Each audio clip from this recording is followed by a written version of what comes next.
चैन करना सोना है तो जागी जाओ। बड़ी सुस्ती पे दी है आदत जो मंच की इजाजत करना है। मैं अपना पेपर ऊपर लगा बहुत सही सर, सारे हर तरह का शोध पत्र लिखने का तरीका एक बखरा बखरा हो जाता है। मिगी जिसले शोध पत्र लिखने का जितना सौंपिया जाता है तब मैं सबने समा पहले उस विषय करना है प्रबंधन प्रोजेक्ट डोगरी कंपनी की जानकारी इकट्ठी करना तो भी किताबा मसाल के तौर पर मेरे शोध पत्र का विषय है डोगरी आलोचना का इतिहास।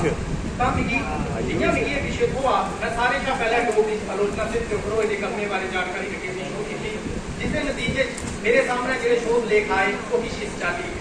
डोगरी साहित्य का इतिहास जिसमें उधमपुरी की बड़ी इतिहासिक किताब है। कोई ऐसी था नहीं जिसमें डोगरी साहित्य का जिक्र हो जिस किताब का जिक्र नहीं हुआ है। जी पहली बार 1988 दूसरी बारी 2 अक्टूबर 2004 की छपी जिस वक्-वक् साहित्य की विधाई की चर्चा के अलावा 1986 तक की किताबों पर आलोचना पर भी गल हुई है। 2 और लेख डोगरी आलोचना साहित्य उपलब्धियां से लोड़ा थोड़ा ते डोगरी साहित्य आलोचना की स्थिति दोए कर्नल शिवनाथ होंगे जेडे उनकी किताब साहित्य पत्र 2001 छपे किताब बेशक 2001 छपी पर इसकी भी आलोचना पर जानकारी 85 तक दी है। अगला लेख 10वें तक का डोगरी का आलोचनात्मक साहित्य यानी कि 20वीं सदी के 10वें तक का डोगरी का आलोचना साहित्य 1990 को लिखा 2000 तक के आलोचना साहित्य पर गल हुई है। यह लेख प्रोफैसर बीना गुप्ता ने लिखा जोड़ा डोगरी शोध डोगरी डिपार्टमेंट की वार्षिक पत्रिका 2006 छपया। बीना गुप्ता होंदा है एक और लेख डोगरी साहित्य आलोचना के खेतर साड़ा साहित्य भूमिका ना करने शिराजा अप्रैल 2008 जनवरी 2000 के अंक 196 छपया। इसके अलावा जिस लेख की मैं चर्चा करने लगा उसकी तिथियां मैं पहले तो बड़ा खुश हाँ कि 2013 तक की आलोचनात्मक पोथियों का ब्यौरा मिल गया है, पर तोड़ा है मेरे हाथ निराशा लगी जिसने मेरे आलोचना के पेपर ने कोई और क्या दिशा बड़ी नहीं जिन्हें सन्नी देओल की फिल्म आई थी गदर 2 मैं निकला गड्डी लेके रस्ते में एक मोड़ आया मोड़ आई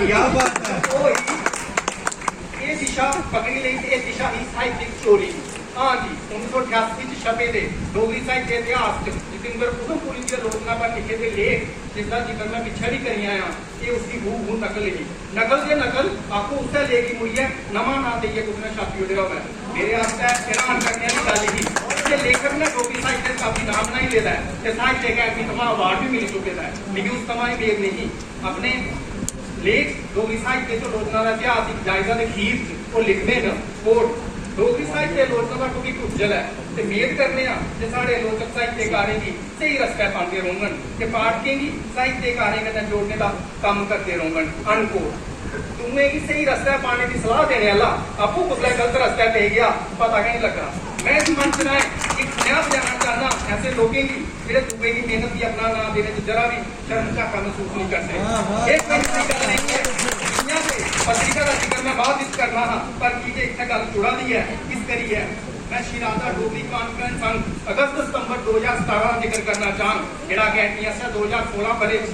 कराई गई कॉन्फ्रेंस डोगरी साहित्य आलोचना पर पढ़े गए पेपरें का प्रकाशित रूप था। इस कॉन्फ्रेंस डोगरी साहित्य की वक्-वक् विधाएं जिन्हें कविता कहानी निबंध उपन्यास नाटक के एकांकी पर हुई आलोचना पर पेपर पढ़े गए जेडे पेपर इस कॉन्फ्रेंस पढ़े गए वो किस जाति है डोगरी कविता पर हुए आलोचनात्मक काम एक जायजा डॉक्टर ओम गोस्वामी डोगरी कहानी पर हुए आलोचनात्मक काम एक जायजा प्रोफेसर शशि पठानिया डोगरी निबंध पर हुई आलोचना एक जायजा डॉक्टर सुनील कुमार डोगरी उपन्यास पर हुई आलोचना एक जायजा डॉक्टर प्रतिमा सांगड़ा डोगरी नाटक के एकांकी पर हुई आलोचना एक जायजा डॉक्टर राधा देवी शर्मा और पढ़िया इस कॉन्फ्रेंस अंक का जिक्र करने पीछे मेरे 2 उद्देश्य हैं। एक तो यह अंक मेरे आज के विषय के जोड़ता है तो दूसरा जिस साहित्यिक चोरी का मैं जिक्र किया है उससे चाली की साहित्यिक चोरी का जिक्र कितना भी मिलता है। अपने लेख डोगरी कविता पर वो आलोचनात्मक काम एक जायजा डॉक्टर ओम गोस्वामी का इस चाली जिक्र करते हैं और मूल रूप से डोगरी भाषा लिखने जाने वाला डोगरी साहित्य प्रयास जतिंद्र उधमपुरी का हा, ये अच्छा प्रयास हा जेड़ा